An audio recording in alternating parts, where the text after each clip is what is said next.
at this guy who is We've got a guest stealthily sneaking up to the table. Here he is, Sam sliding Merrill. in. You're lucky I already finished my pictures. Why is that? Why for the hair thing? Your hair is perfect, man. Don't worry about it. Good to see you. How are you guys? We're terrific. How was the summer? Great, yeah. Yeah? Really quick. Yeah, no kidding. It always feels like that. Take it from the end of the season, Sam. I mean, you have a breakout year, right? You get your chance, and boy, opportunity knocked, and you knocked the door right down. Take us through what happens from the end of the season, second round ends to now. For you, you recharge and you have a beautiful young family. How do you take those months and put yourself in a position where you're ready to go mentally and physically right now as we head down to Florida for camp? Yeah, it's definitely, you want to take some time off to get healthy and recharge your body and whatnot, but at the same time, like, finish the season very motivated for a new opportunity and hopefully what's to come. I tried, last year summer was different because I had summer league, Right. so I really didn't get time to just take a little break, but took a couple weeks off, nothing crazy, and by that time I was pretty bored and wanted to get back out there. But I feel like I would go, really hard for a couple weeks and then slow it down for a week or so, so you make sure you're getting your work in and getting better, but also not overdoing it. But yeah, at the same time, trying to enjoy time with family as much as possible, get out on the golf course as much as possible, and get yourself ready to go. Yeah. We talked to Kobe Altman on Friday, and he discussed the importance of continuity for this young team, keeping this core together, what you have so special already, and as you continue to build. But you bring in a new head coach this year in Kenny Atkinson, who's talked openly about making adjustments offensively. What have the conversations been like between you two so far? Yeah, it's been really good. I've enjoyed the time we've had with Kenny so far. We haven't, as a team, gotten into a whole lot of, this is exactly how we're going to do it, but I think we have a good idea of what we're going to try and do. And the other day in pickup, I didn't shoot a three that I thought was pretty contested, like would have. Yeah. And he said something. He told me to shoot it, and then the next, after the game was like, "Hey, this is how you're going to be judged, is how many threes you get up when you're out on the floor." So I'm excited about, what they see for me and how I can hopefully be impactful for this team. If it's any indication, Kenny in his first couple of comments in Media Day brought up this guy's name without being asked about this guy's name a number of times. It's clear that he's excited about what you can bring to the table. Sam, what are the next steps for this team, right? How does it get – we've heard this time and time again. The goal now, let's keep progressing, right? Get to the next level. We've seen it. You can't skip steps. We've heard that as well. Your season ended in the second round. How does this team get to that next level in your eyes as we head into the year?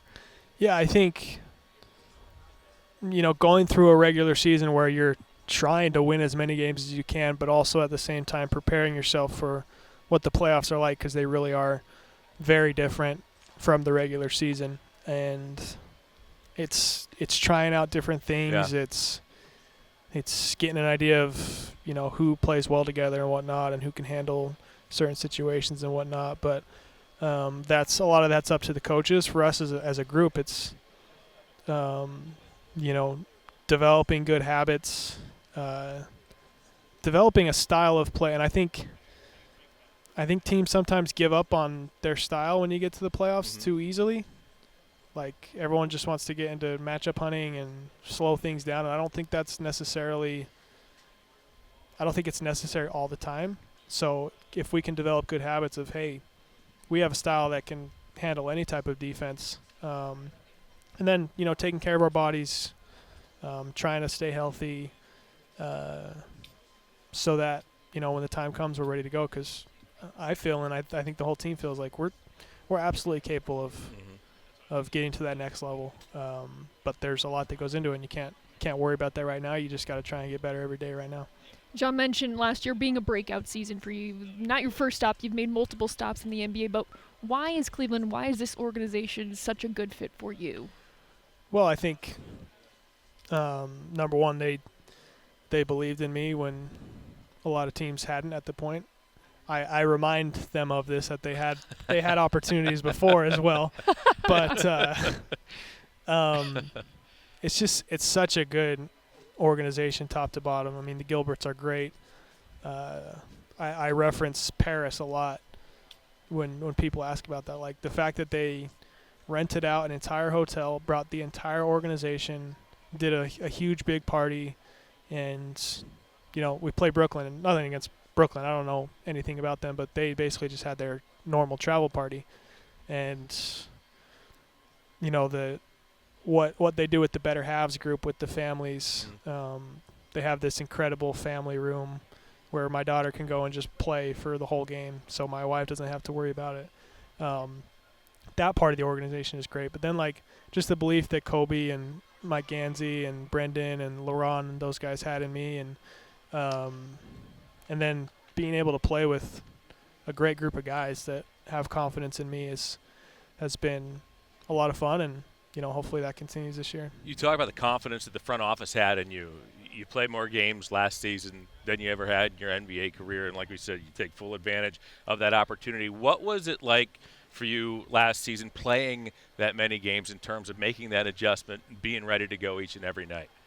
Yeah, it's a grind for sure. It's a physical grind. It's an emotional grind. Like, basically every day is either, okay, it's the day after a game, so you're trying to get your body right. It's the day of a game, so you're mentally locking in, or it's the day before a game, so you're mentally locking in. Like, it's tough, but I felt like I did, with the help of the examples of some of our guys like Donovan and Tristan and Max and George and those guys. Like, I was able to learn pretty quickly what you need to do to make sure you're staying ready. And it wasn't a perfect year for me, but I was obviously very happy to have a chance to play and to prove that I belong at this level and can be effective and impactful. Yeah, no question, it looked pretty seamless to all of us around the team.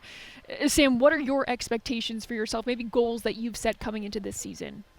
Yeah, I mean, number one for me is I want to be as healthy as I can, be available for every single game. And again, I feel very confident in who I am as a player and my abilities to, play real minutes every single night. But I also understand we got the same group, so there's going to be battles. We got a lot of depth, and you look at our second unit, and it's Karis and Isaac and Dean and George and Tristan and Ty, who's a good player, and myself and even Craig, who played a lot last year. Like, there's not too many minutes to go around, so I know it's going to be a battle for each of us, but I want to be available. I want to get I shot 40% last year, which is good, but I feel like I'm capable of a couple percentage points higher than that. And then just find a way to be as impactful as I can for this team. Listen to this guy, 40%, which is good, right? That could be better. The benchmark for elite status, which is pretty good. Hey, Sam, always good catching up. Have a great camp. We can't wait to see you back here in Cleveland for another regular season. All right, appreciate you guys. Thanks so much, Sam.